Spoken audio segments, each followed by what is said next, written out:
我要不这么刷表盘呢，那是真容易出事儿啊。顾客的反应呢是手表表镜摔碎了，在当地维修后不走了，但真是这样吗？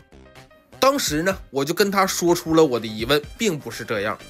首先，表镜碎裂呢就会产生玻璃碎屑，只要掉在机芯里呢，它就能导致手表不走。这侧过来一看呢，它就很多了。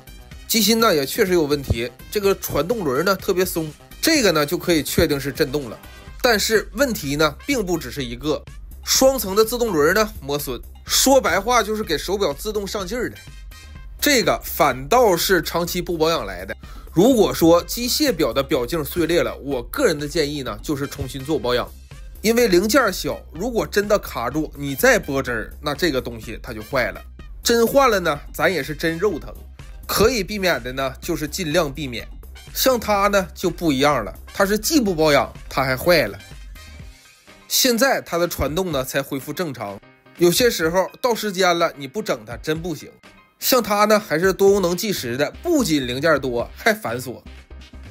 这个呢是中间磨出豁的，等新的呢我们看它就一丁点都没有。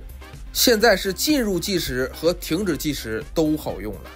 这个轮子一定要用机器装，人工呢装不紧。之前换的表镜粗糙没有光泽，硬度呢不够。等咱们这个呢完全不一样，能看出来吗？有玻璃碎屑的缘故，表盘呢咱得重新刷一遍。保养后的手表走时监测误差在1秒左右，真空防水也是安全通过。